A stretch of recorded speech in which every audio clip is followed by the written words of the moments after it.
Hello everyone, welcome to this channel. This video is sponsored by Neeraj publication June 2023 की। अगर आप लोग तैयारी कर रहे हैं एग्जाम्स की, यानी कि टर्म एंड एग्जामिनेशन की तैयारी कर रहे हैं, तो नीरज पब्लिकेशन की बुक आप लोग पढ़ सकते हैं। बहुत अच्छा खासा डिस्काउंट चल रहा है बुक्स पर, गाइड बुक्स पर।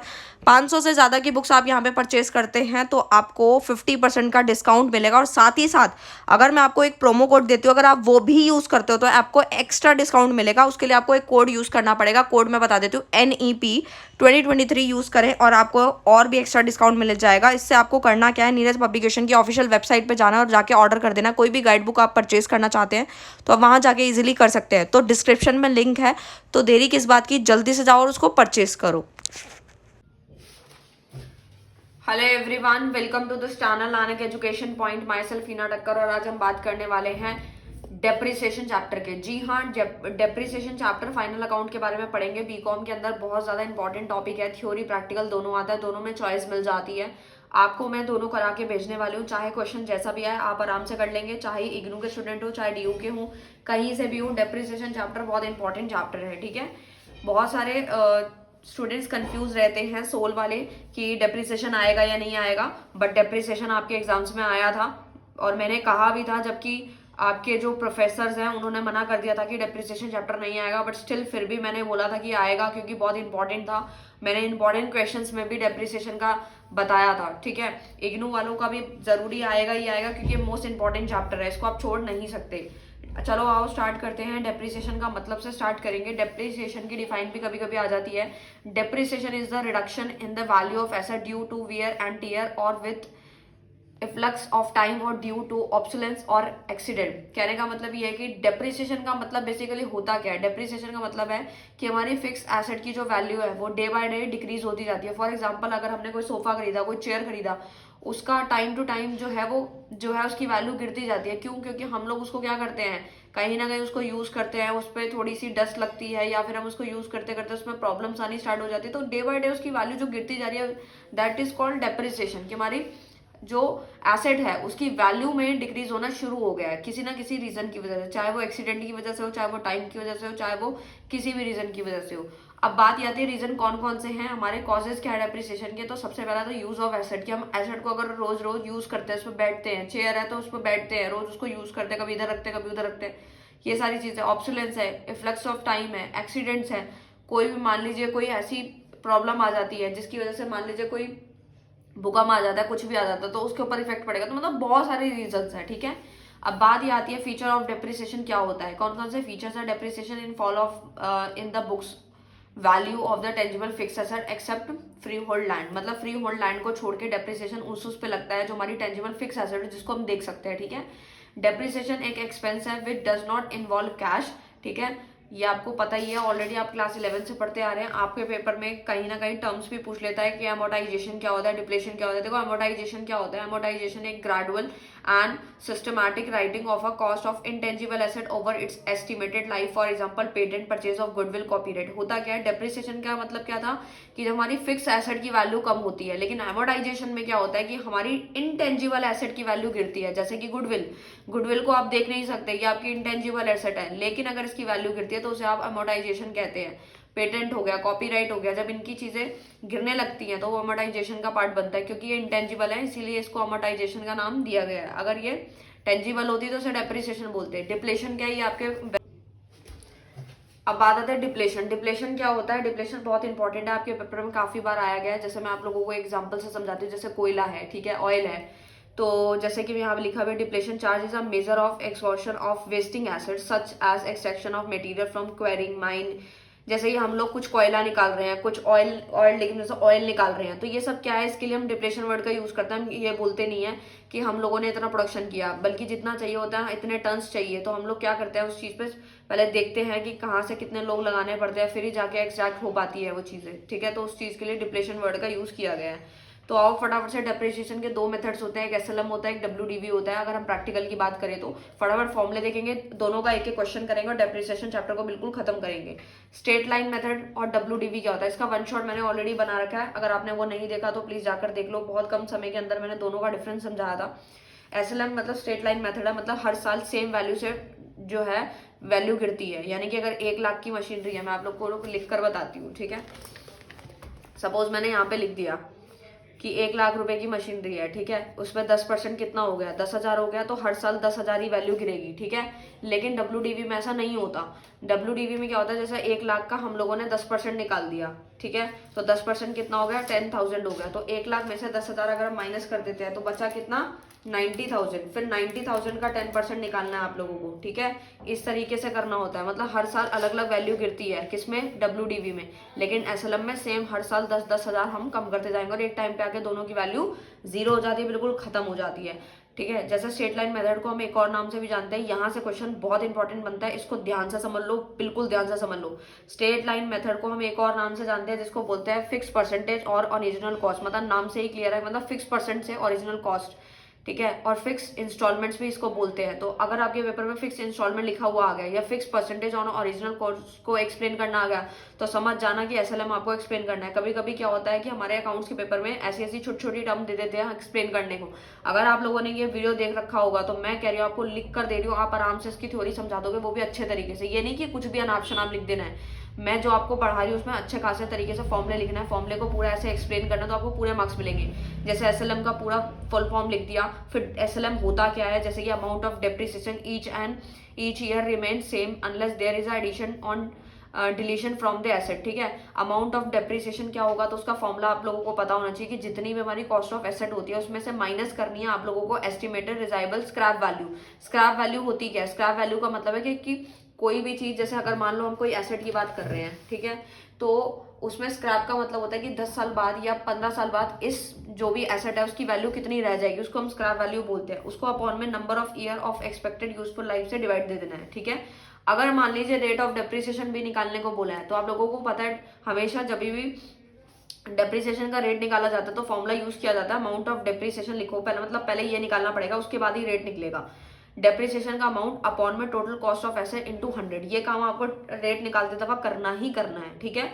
अब कुछ मेरिट्स और डीमेरिट्स भी हो सकता है, पूछ सकते हैं आप लोगों से। तो मेरिट क्या है, इसके फायदे क्या है, easy to know the amount of depreciation. हमें बहुत आसानी तरीके से पता चल जाता है कि डेप्रिसिएशन का कितना अमाउंट है। बिल्कुल सिंपल मेथड है, कोई तामझाम नहीं है इसके अंदर, बहुत ही इजीएस्ट मेथड है। हर साल सेम वैल्यू से गिराना, अगर 10% है 10% से कम हो जाएगा, 20 है तो 20 से कम हो जाएगा। डीमेरिट्स क्या है, इसकी बुराइयां क्या है, sometime the book value of asset become nil. कभी कभी क्या होती है, एसेट की बुक वैल्यू ना निल दिखा देता है। Still the asset are use in the business, जो कि हमारे बिजनेस में वो यूज हो रही है, राइट। अब बात आती है कि WDV की अगर हम बात करें तो WDV को दो और नाम से जाना जाता है। WDV को हम डिमिनिशिंग और रिड्यूसिंग बैलेंस मेथड भी बोलते हैं। दोबारा से सुन लो, अच्छे से सुन लो। WDV यानी कि रिटन डाउन वैल्यू मेथड को हम लोग डिमिनिशिंग रिड्यूसिंग बैलेंस मेथड भी बोलते हैं, right. Amount of depreciation is charge on the book value, यानी कि जो हमारा डेप्रिसिएशन का जो अमाउंट है वो किस पे चार्ज होता है, book value on the asset of the prescribe rate, ठीक है। ये फॉर्मूला दिया हुआ है आप लोगों को यहाँ पर, ठीक है। अब बात यहाँ पे समझने वाली है कि क्या है, ब्रैकेट में 1 minus N under root S upon C into 100। अब बात क्या आती है कि आर क्या है, एन क्या है, एस क्या है और सी क्या है। आर मतलब rate of depreciation in percentage है, एन का मतलब है यूजफुल लाइफ क्या है, कितनी है एसेट की, एस का मतलब स्क्रैप वैल्यू, अभी मैंने आपको बताया स्क्रैप वैल्यू को residual value at the end of the useful life भी बोलते हैं। मैंने अभी बताया स्क्रैप क्या है कि उसकी एंड में वैल्यू कितनी रह जाएगी उस एसेट की, तो वही स्क्रैप होता है, ठीक है। सी का मतलब क्या है, cost of the asset, cost of asset को हम अपॉन में ले लेंगे, ठीक है। फायदे क्या है WDV के और नुकसान क्या है, दोनों देखेंगे। फिर प्रैक्टिकल देखते हैं फटाफट से। WDV this method is accepted under the income tax act, मतलब ये जो मेथड जब अब भी एक्सेप्ट किया जाता है जब इनकम टैक्स एक्ट के अंदर में जाकर के। Practically this method is more easy, मतलब वैसे देखा जाए प्रैक्टिकली तो बहुत इजी है ये। डीमेरिट्स क्या है, इसकी बुराई क्या है, हर किसी की बुराई होती है, इसकी भी है। The value of asset can not become zero, इसमें कभी भी वैल्यू जीरो नहीं आती है, ठीक है। It is not simple to ascertain proper rate of depreciation, और इसमें थोड़ी सी दिक्कत ये हो जाती है, इसकी ये बुराई है कि ये बिल्कुल भी it is not simple, simple नहीं है बिल्कुल भी एसेंटेन करना कि डेप्रिसिएशन का रेट प्रॉपर कितना है, राइट। तो मैंने आप लोगों को बता दिया। आओ फटाफट से क्वेश्चन देखते हैं और उसके बाद ये डेप्रिसिएशन चैप्टर को फटाफट से समाप्त करने की कोशिश करेंगे, राइट। स्टार्ट करते हैं। सबसे पहले हम दो क्वेश्चन करेंगे SLM और WDV का। सबसे पहला क्वेश्चन समझ लेते हैं क्या है। सयाब Rose purchase a machine on 1 October 2018 at the cost of 1,50,000, मतलब मशीनरी जब खरीदी गई है 1 अक्टूबर को, ठीक है। आपको बस फाइनेंशियल ईयर पता होना चाहिए, कब से कब स्टार्ट होता है कब खत्म होता है, तब आप क्वेश्चन आराम से कर लोगे। फाइनेंशियल ईयर हमारा स्टार्ट होता है 1 अप्रैल से लेकर के 31 मार्च को खत्म होता है, ठीक है। जिनको पता है बहुत अच्छी बात है, जिनको नहीं पता था उनके लिए बता दिया गया है, ठीक है। 1.5 लाख की मशीन की कॉस्ट थी, स्पेंड किए 10,000 रुपये इंस्टॉलेशन पे, और रिजाइवल वैल्यू है यानी कि स्क्रैप वैल्यू जो है एट दी एंड एस्टिमेट करी गई है 10 ईयर्स के लिए, और जो उसकी वैल्यू है वो कितनी है 10,000 है, और जो बुक हो रही है वो 31 मार्च को क्लोज हो रही है, जैसे कि आपको पता ही है एवरी ईयर होती है। Show the machinery account, machinery account को शो करना है। तो आओ फटाफट से क्वेश्चन करते हैं। ऐसे क्वेश्चन करने के लिए सबसे पहले मैंने आप लोगों को अभी एनुअल डेप्रिसिएशन निकालने का फॉर्मूला सिखाया था, तो वो किस तरीके से निकलता है, आओ फटाफट सबसे पहले एनुअल डेप्रिसिएशन निकाल लें। ठीक है, तो एनुअल डेप्रिसिएशन निकालने का जो फॉर्मूला होता है वो होता है cost of assets minus scrap value. ठीक है, अपॉन में क्या करना होता है हमें, numbers of years of estimated useful life, right. तो आओ फटाफट से देखते हैं, एनुअल डेप्रिसिएशन का फॉर्मूला हम लोग समझ गए हैं, तो आओ फटाफट से सॉल्व करें। ये हमें समझ आ गया। अब फटाफट से क्या करना है, एनुअल डेप्रिसिएशन का सबसे पहले कॉस्ट लिख लेते हैं। कॉस्ट हमारी कितनी थी, 1.5 लाख की कॉस्ट थी, 1,50,000 की कॉस्ट थी, प्लस कर देंगे हम लोग उसमें क्या करेंगे, इंस्टॉलेशन भी ऐड करेंगे, तो 10,000 का हमारा इंस्टॉलेशन था वो भी ऐड कर देना, स्क्रैप जो है हमें माइनस कर देना है। ठीक है, तो माइनस कर देंगे स्क्रैप कितना था, स्क्रैप की वैल्यू ये दे रखी है हमें 10,000, तो वो हमने माइनस कर देना है। अपॉन में नंबर ऑफ ईयर एस्टिमेटेड, वो हमें कितना दिया गया था, 10 ईयर दिया गया था, तो 10 से डिवाइड दे देंगे, तो आप लोगों को पता है आराम से सॉल्व हो जाएगा आप लोगों का। 1,50,000 ये कितना हो गया, 160 हो गया, 160 में से 10 चले गए, ऑलरेडी आपको पता है कितना हो गया, 160 में से 10 चले गए, अपॉन 10 करेंगे तो हमारा पूरा आंसर आ जाएगा 15,000। ठीक है, पूरा सॉल्व एक साथ कर दिया मैंने। ठीक है, उसके बाद क्या करना है, मशीनरी अकाउंट को हमें बनाना है। तो मशीनरी अकाउंट किस तरीके से बनेगा, आओ फटाफट से मशीनरी अकाउंट देख ले। देखो, मशीनरी अकाउंट बनाने के लिए हमारे को बस एक लेजर का फॉर्मेट अच्छे से पता होना चाहिए, तो हमारा आराम से सब कुछ बन जाएगा। ठीक है, यहाँ पे डेबिट रहता है, यहाँ पे हमारा क्रेडिट रहता है। ठीक है, ये हमारी डेट, ठीक है, ये हमारा पर्टिकुलर्स है, पर्टिकुलर्स, यहाँ पे अमाउंट, फिर से डेट, यहाँ पे फिर से पर्टिकुलर, और यहाँ पे फिर से अमाउंट। ठीक है, इस तरीके का कुछ फॉर्मेट रहता है, राइट। तो हमें कुछ करना क्या है, सबसे पहले आपको बस इतना याद रखना है कि जो भी हम मशीनरी अकाउंट यहाँ पे बना रहे हैं, ठीक है, मशीनरी क्या है, हमारी एसेट है। जब भी एसेट बढ़ेगी तो आपको एक रूल याद रखना है, जब एसेट बढ़ेगी तो आप डेबिट करेंगे, घटेगी तो क्रेडिट करेंगे। ठीक है, जब बैलेंस एसेट का बढ़ेगा तो आप यहाँ रखेंगे, और जब घटेगा तो आप यहाँ रखेंगे। ठीक है, बस इतनी सी बात आपको अच्छे से समझ लेनी है। ठीक है, तो देखो, जब हमने मशीनरी खरीदी है, कब खरीदी थी, अभी आपको बताया था मैंने, 1 अक्टूबर को खरीदी थी, 1 अक्टूबर को खरीदी गई है। तो किसके नाम से होगी भाई, बैंक से पेमेंट करी होगी, तो टू बैंक लिख दिया, और यहाँ पे 1,50,000 रुपए की मशीनरी खरीदी थी, जिसके अंदर 10,000 हमारे इंस्टॉलेशन भी थे, तो यहाँ पे लिख देंगे टू बैंक अकाउंट। मेरे पास स्पेस कम है इसलिए मैं थोड़ा थोड़ा लिख रही हूँ, छोटा छोटा लिख रही हूँ, मतलब इंस्टॉलेशन एक्सपेंसेस आप पूरा लिख लीजिएगा। ठीक है, तो 10,000 वो गए।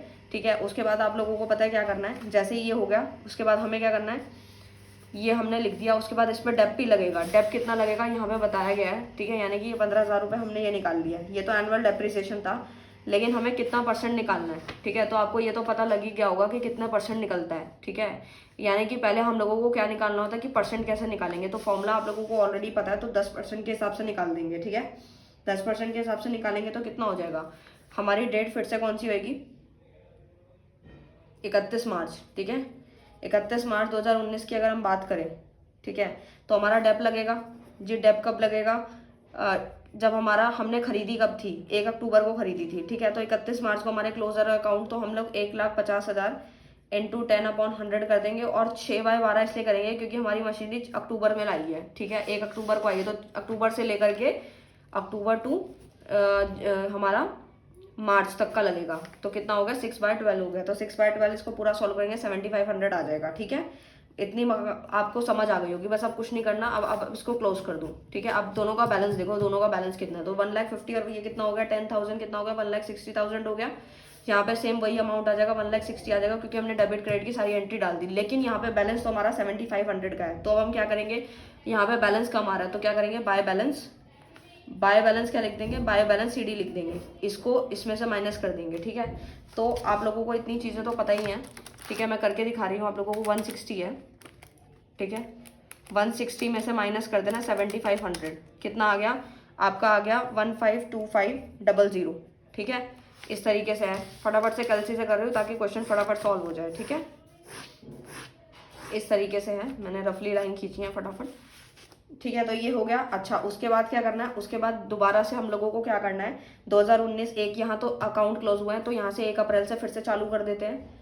1 अप्रैल 2019 अगर हम चालू करें तो फिर से क्या होगा, यही वाला जो बैलेंस है वो हमारा जो CD बैलेंस है वो यहाँ पे क्या बन जाएगा, BD बन जाएगा, टू बैलेंस BD बन जाएगा। BD कितना बन जाएगा, कितना आया था अभी मैंने आपको कैलकुलेट करके दिखाया, 152,500, जितना यहाँ आया था यही ट्रांसफर हो जाएगा। ठीक है, अब फिर से डेप लगेगा। अब आप लोगों को अच्छे से पता है बैंक अकाउंट यहाँ पे डेबिट क्यों हुआ था, मैंने आपको रूल पहले ही बता दिया था कि जब जब एसेट की वैल्यू बढ़ेगी आप डेबिट करेंगे, जब जब घटेगी क्रेडिट करेंगे। ठीक है, क्योंकि एज अ लेजर अकाउंट हम लोग उसको फॉलो करते हैं। और देखो यहाँ पे जब जब मशीनरी आई है यानी कि हमारी एसेट बढ़ी तो हमने डेबिट भी किया, डेप्रिसिएशन लग रहा था, डेप लग रहा है, हमारी वैल्यू कम हो रही है ना तो हम लोग क्रेडिट कर रहे हैं। बस इतनी सी बात आप लोगों को समझनी है।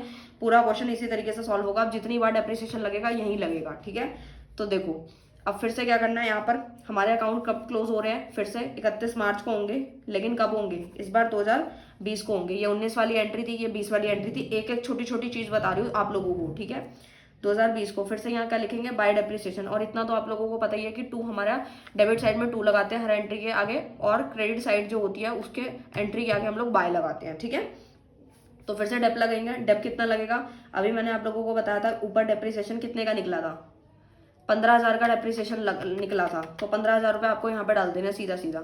यहाँ पे 7.5 का इसलिए लगा था क्योंकि 6 महीने की बात थी, यहाँ पे पूरे साल का लग रहा है इसलिए 15,000 हो गया। ठीक है, यहाँ तक आपको सारे डाउट क्लियर है। अच्छा, अब क्या करेंगे, अब यहाँ पे फिर से हम लोग अपने अकाउंट्स को क्लोज करेंगे। तो फिर से ये वाला बैलेंस यहाँ नीचे शिफ्ट हो जाएगा, 1,52,500 आ गया। यहाँ पे भी उतना ही आ गया क्योंकि जितनी एंट्री हमने डालनी थी वो हम ऑलरेडी डाल चुके हैं। फिर से इसको इसमें से माइनस कर देंगे तो हमारा बाय बैलेंस CD आ जाएगा, बाय बैलेंस CD आ जाएगा। इसको इसमें से माइनस करेंगे, मैं डायरेक्ट कर रही हूँ, आप लोग पूरा करके देख लीजिएगा। तो आ जाएगा 1,37,500 आ रहा है। ठीक है, और यही CD वाला बैलेंस यहाँ फिर से क्या बन जाएगा, BD कितनी तारीख को, 1 अप्रैल 2020 को, 1 अप्रैल 2020 को। ठीक है, कितना हो गया, टू बैलेंस BD कितना, 1,37,500। ठीक है, इतना हो गया। फिर से डेप लगा दो, फिर से डेप कितना लग जाएगा, फिर से पूरे साल का लगेगा। यहाँ पे डेट लिख दीजिए, 31 मार्च को फिर से अकाउंट क्लोज हो रहे हैं। यहाँ पे 2021 को हो रहे हैं, 2020 में हो, 19 में हुआ, अब 21 में हो रहे हैं। कितना डेप लगेगा, 15,000 का लगेगा जी। अकाउंट पूरे हो गए, हम लोगों ने सब कुछ बना लिया है। अब क्या करेंगे, फिर से इसको क्लोज कर देंगे। अब फिर से कितना हो जाएगा, 1,37,500 हो गया।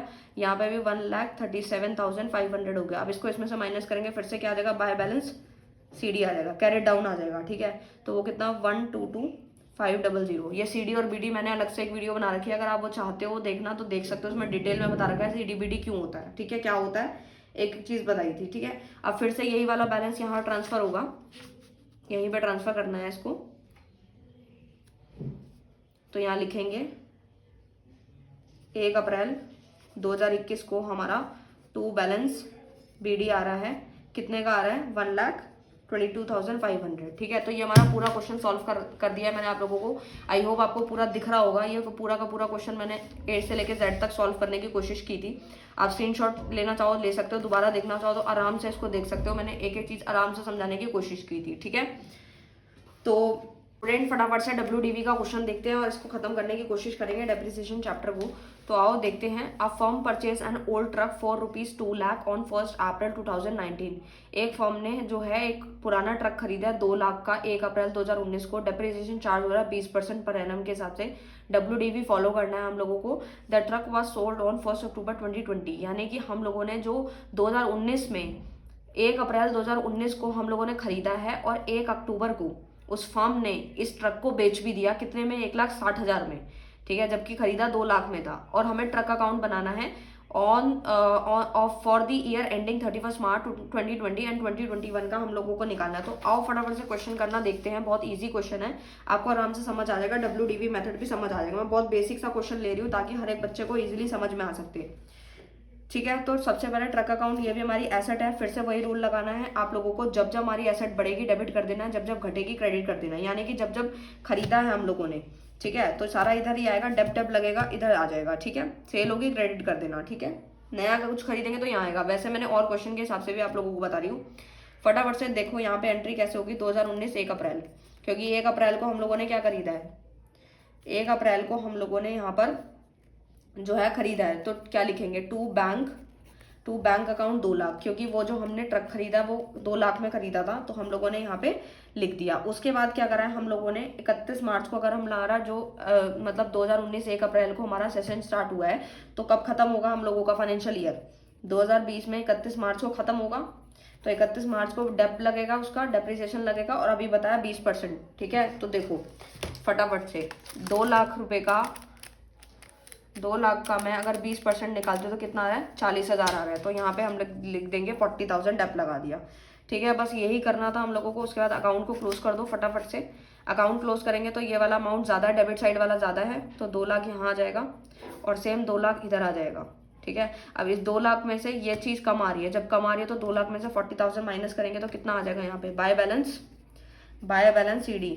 ठीक है, कितना आ रहा है, 1,60,000 आ जाएगा। और यही CD हमारा क्या बन जाएगा, फिर से BD बन जाएगा, और वो 1 अप्रैल को बनेगा, 1 अप्रैल 2020 को बनेगा। तो यहाँ पे लिखेंगे टू बैलेंस BD कितना हो जाएगा, 1,60,000। ठीक है, ये तो CD वाला BD ट्रांसफर करने के बाद ये एंट्री आप लोगों को स्टार्ट करनी होती है। ठीक है, अच्छा उसके बाद क्या करना है, फिर हम लोगों को क्वेश्चन में ये भी बताया गया था कि 1 अक्टूबर को वो बिका भी है। ठीक है, हम लोगों ने कितने का बेचा है, 1,60,000 का बेचा है।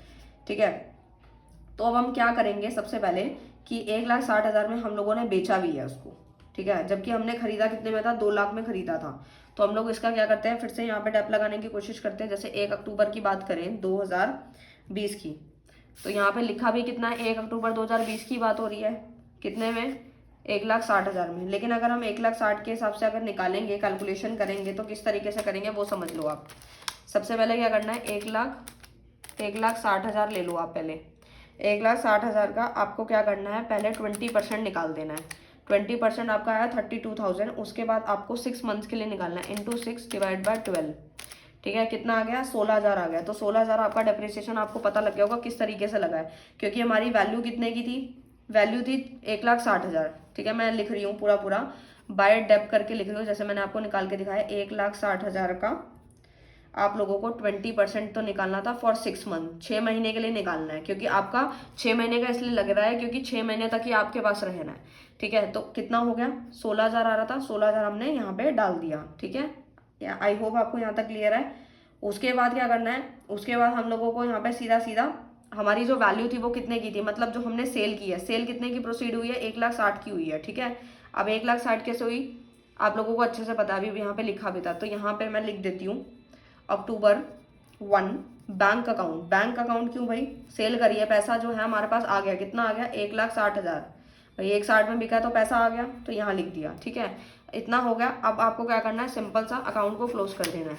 ठीक है, अब ये साइड ज़्यादा है, कितनी हो गई, 1,60,000 प्लस 16,000 कितना हो गया, 1,76,000 हो गया। ठीक है, सेम आपका यही बैलेंस 1,76,000 यहाँ पे ट्रांसफर हो गया। जैसे ये ट्रांसफर हुआ, इसको इसमें से माइनस करेंगे तो हमारा क्या निकल जाएगा, यहाँ पे अक्टूबर 1 निकलेगा हमारा, जो है गेन निकलेगा। गेन कैसे निकला, प्रॉफिट कैसे निकला, 16,000, वो आप समझ लो। यहाँ पे ये हो गया, बैलेंस आ गया। आप लोग सोचेंगे यहाँ पे गेन कैसे आ रहा है, क्योंकि हम लोगों को ये चीज़ समझनी है कि ये किस तरीके से आया है। तो आओ फटाफट से इस चीज़ को समझ लेते हैं कि अगर हमारा यहाँ पे प्रॉफिट निकालना है हम लोगों को तो किस तरीके से निकलेगा, यानी कि profit on sale of truck. ठीक है, तो किस तरीके से निकलने वाला, तो इसका फॉर्मूला होता है सेल प्रोसीड, यानी कि हम लोगों की सेल कितने की प्रोसीड हुई है, माइनस करना है book value of truck on date of sale. देखो कितना सिंपल सा फॉर्मूला, आप ध्यान से समझना, आपको सब कुछ समझ आएगा। सेल कितने की प्रोसीड हुई थी, 1,60,000 की, अभी मैंने आप लोगों को बताया। माइनस करना है book value of truck on date of sale, जिस दिन हम लोगों ने उस ट्रक को सेल किया उस दिन हमारी बुक वैल्यू कितनी थी। तो हमें अभी पता लग गया था 16,000 है, हमने डेप जो लगाया था निकाला था, 16,000 उसकी वैल्यू थी। तो हमें क्या करना है, 1,60,000 में से माइनस कर देना है 16,000, क्योंकि वो हमारी वैल्यू बची थी। तो आप देखो कैसे माइनस करना है, पहले आप लोगों को माइनस करना है इसको इसमें से। तो 1,60,000 में से अगर हम लोग माइनस करते हैं 16,000 को, तो यू विल गेट 1,44,000 और ये हमारा 1,60,000। ठीक है, तो दोनों को माइनस करते हैं, आओ फटाफट से 1,60,000 को माइनस करते हैं 144, ये हो गया 16,000 आ गया। तो यानी कि 16,000 हमारा क्या है, प्रॉफिट है। क्या है हमारा, प्रॉफिट। तो यही प्रॉफिट हमारा यहाँ पे आ जाएगा। ठीक है, और जबकि आप इन दोनों को प्लस करके भी देख सकते हो, आपका कितना आ रहा होगा, 1,76,000 आ रहा होगा। क्यों, क्योंकि 1,60,000 ये है और 16,000 ये है। आई होप आपको यहाँ तक सारी की सारी चीजें। Hello everyone, welcome to this channel लानिक education point. Myself Heena Takkar, और आज हम बात करने वाले हैं जो भी स्टूडेंट बीकॉम कर रहे हैं, इग्नू से कर रहे हैं, चाहे वो किसी भी यूनिवर्सिटी से कर रहे हैं और उनका financial statement of sole proprietorship वाला चैप्टर है, तो मैं उन लोगों को बताना चाहूंगी कि ये बहुत इंपॉर्टेंट चैप्टर है। वैसे आपने ऑलरेडी पढ़ रखा है, बट जो स्टूडेंट कॉमर्स से नहीं थे उन्होंने ये चैप्टर नहीं पढ़ा है, तो मैं आपको जो नोट्स बना रखे हैं उसी में से शॉर्ट में समरी की फॉर्म में इस चैप्टर को पूरा कराने वाली हूँ आप लोगों को। तो आओ फटाफट से देखते हैं क्या है इसके अंदर। फाइनेंशियल स्टेटमेंट क्या होते हैं? Financial statements are the statement prepared at the end of the accounting period to determine the financial performance. A complete set of financial statement और final account includes, कहने का मतलब है कि जो फाइनेंशियल स्टेटमेंट है उसे हम फाइनल अकाउंट्स भी कहते हैं, यानी कि एक कंप्लीट सेट होता है किसका? फाइनेंशियल स्टेटमेंट का। और फाइनल अकाउंट जो होते हैं उसमें क्या क्या आता है? Trading account, profit and loss account और बैलेंस शीट। जी हाँ, ये 3 अकाउंट्स हमें बनाने ही होते हैं। सोल प्रोप्राइटर मतलब है कि एक अकेला मालिक जब बिजनेस चलाता है तो वो ये सारे अकाउंट्स बनाता है। ट्रेडिंग अकाउंट बनाता है, प्रॉफिट एंड लॉस अकाउंट बनाता है और बैलेंस शीट भी बनाता है। ऐसा क्यों होता है? ताकि जो पूरे साल के अंदर उस बिजनेसमैन ने जितने भी खर्चे किए हैं और जितने भी उसे इनकम रिसीव हुई है, उन सारी की सारी ट्रांजेक्शन को वो ट्रेडिंग और पीएनएल यानी प्रॉफिट एंड लॉस अकाउंट में रिकॉर्ड करता रहा। एंड में जाके उसे पता चलता है कि उसे कितना प्रॉफिट हुआ है, कितना लॉस हुआ है। क्योंकि अगर किसी बिजनेसमैन को यही नहीं पता चलेगा कि उसको फायदा हो रहा है या नुकसान, तो कोई भी फायदा नहीं है। इसीलिए हम सारी ट्रांजेक्शन को पूरा साल रिकॉर्ड करते हैं और साल के एंड में प्रॉफिट एंड लॉस निकाल देते हैं। और बैलेंस शीट क्या बताता है? बैलेंस शीट हमारी फाइनेंशियल पोजीशन बताता है कि हमारी एसेट्स कितनी है या लाइबिलिटीज कितनी है। एसेट मतलब जो हमें फ्यूचर में बेनिफिट देती है। अगर हमारी एसेट ज्यादा होती है तो यानी कि हम लोग फायदे में हैं, लेकिन हमारे कर्जे ज्यादा है यानी लाइबिलिटी ज्यादा, तो हम फायदे में नहीं है। आई होप आपको क्लियर है। उसके बाद आता है ट्रेडिंग। क्या होता है? ट्रेडिंग हमारा क्या शो करता है? ग्रॉस प्रॉफिट और ग्रॉस लॉस शो करता है पूरे अकाउंटिंग पीरियड का, ठीक है। जबकि profit and loss account net profit या नेट लॉस शो करता है। आई होप आपको क्लियर है, ठीक है। नहीं तो मैं आप लोगों को यहाँ पे एक बार समझा देती हूँ किस तरीके से होता है, आपको क्या क्या याद रखना है। हम लोग 3 अकाउंट बनाने वाले हैं। एक हमारा ट्रेडिंग का होता है, एक हमारा प्रॉफिट एंड लॉस अकाउंट होता है और तीसरी बैलेंस शीट होती है। ट्रेडिंग अकाउंट हमारा क्या बताता है? ट्रेडिंग अकाउंट हमारा जो होता है basically trading account, profit and loss account, जिसको हम क्या बोलते हैं? Profit and loss account, right.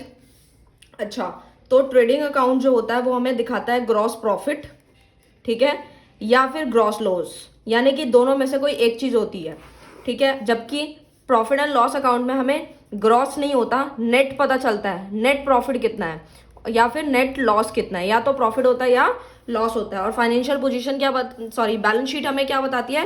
Financial position बताती है हमारी कंपनी की, यानी कि अपने बिजनेस की, ठीक है। यानी कि एसेट्स एंड लायबिलिटीज से ही हमें पता चलता है कि हमारी फाइनेंशियल पोजीशन कैसी है। आई होप आपको क्लियर है। आओ फटाफट से इसका फॉर्मेट देखेंगे और इसके प्रैक्टिकल क्वेश्चन मैंने ऑलरेडी करवा रखे हैं, ठीक है। अगर आप चाहेंगे कि मैं डिटेल में कराऊं तो उसके लिए आप कमेंट कर सकते हैं। ट्रेडिंग अकाउंट का फॉर्मेट समझ लो, आपके सारे क्वेश्चंस हो जाएंगे, क्योंकि मैं समरी बता रही हूँ, क्योंकि इग्नू वाले स्टूडेंट्स के एग्जाम आने वाले हैं, वो 1 शॉट मांग रहे हैं, तो मैं पहले सारी की सारी अपलोड कर रही हूँ, उसके बाद 1 शॉट भी दे दूंगी आप लोगों को। ट्रेडिंग अकाउंट का फॉर्मेट क्या है? यहाँ डेबिट, यहाँ क्रेडिट होता है। पर्टिकुलर अमाउंट ये आपको पता ही है। सबसे पहले ओपनिंग स्टॉक यहाँ आता है, जितना भी परचेजेस किया है। पहले आपको मैं ये समझा दूंगी क्या क्या आ रहा है, उसके बाद शॉर्ट ट्रिक भी बताऊंगी। परचेजेस यहाँ पे जितना भी माल खरीदा है यहाँ आ जाएगा। रिटर्न आउटवर्ड को आपको माइनस कर देना है। जितनी भी दिहाड़ी, वेजेस, सैलरी, डायरेक्ट एक्सपेंसेस हैं वो सारे के सारे आपको यहाँ लेने हैं, ठीक है, यानी डेबिट साइड पे लेना है। कैरिज इनवर्ड है, फ्राइट, कार्टेज इनवर्ड, ये सब कुछ यहीं आएगा। फैक्ट्री पावर, ये सब पावर जो है सारी की सारी चीजें यहाँ पर आ जाएंगी डेबिट साइड पे। बट क्रेडिट में क्या आएंगी? बाय सेल्स करके लिखेंगे, रिटर्न इनवर्ड को माइनस कर देंगे, scrap sale, closing stock, abnormal loss of stock, ये सारी क्रेडिट हो जाएंगी, ठीक है। सिंपल भाषा में बोलें तो ट्रेडिंग अकाउंट के अंदर सारे के सारे डायरेक्ट एक्सपेंसेस इधर आते हैं और डायरेक्ट इनकम इधर आती है। कहाँ पे? क्रेडिट साइड पे। आई होप आपको क्लियर है। फिर से मैं समझा देती हूँ, आप लोगों को आसानी से क्लियर हो जाएगा। इसका जो फॉर्मेट है मैं यहाँ पे बता दूँ, ये हमारा ट्रेडिंग अकाउंट है। सपोज ये ट्रेडिंग अकाउंट है, ठीक है, तो ये ट्रेडिंग बनाया सपोज मैंने, ठीक है। ये पर्टिकुलर है, ये अमाउंट है, ये पर्टिकुलर है, ये अमाउंट है। शॉर्ट ट्रिक सिखा रही हूँ आप लोगों को। सारे के सारे यहाँ पे डायरेक्ट एक्सपेंसेस आते हैं, ठीक है। ओपनिंग लेने के बाद, ओपनिंग स्टॉक वगैरह लेने के बाद यहाँ पे सेल्स आ जाता है। यहाँ पे हमारे डायरेक्ट इनकम आती है, जितनी भी डायरेक्ट इनकम है, ठीक है, वो सारी यहाँ आएगी। बट जब हम प्रॉफिट एंड लॉस अकाउंट बनाते हैं और एंड में यहाँ पे क्या निकल जाते हैं? हमारे प्रॉफिट एंड लॉस निकल जाते हैं। जब हम प्रॉफिट एंड लॉस अकाउंट बनाएंगे सेम, तो उसके अंदर क्या होता है? इनडायरेक्ट एक्सपेंसेस आते हैं इधर, इनडायरेक्ट एक्सपेंसेस, और इधर क्या आती है इनडायरेक्ट, जल्दी जल्दी लिख रही हूँ इसलिए राइटिंग थोड़ी ऐसी आ रही है। इनडायरेक्ट इनकम का आएंगे, क्रेडिट साइड पे आएगी, ठीक है। अभी मैं एक एक चीज बताऊंगी, आई होप आपको आराम से क्लियर हो जाएगा।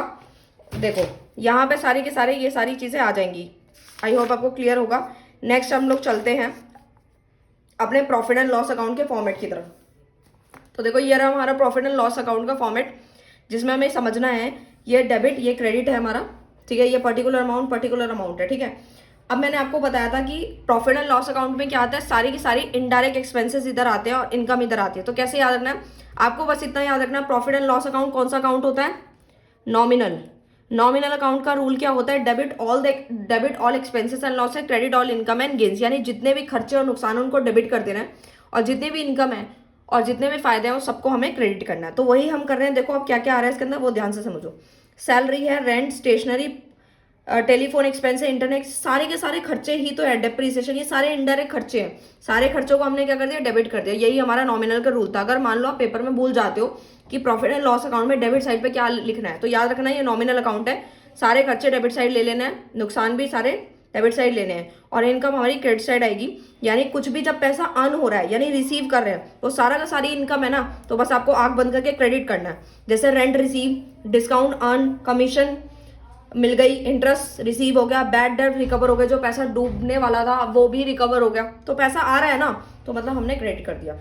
सारी की सारी चीजें बस ऐसे ही आएंगी, कुछ भी इसमें अलग नहीं है। आई होप आपको क्लियर है।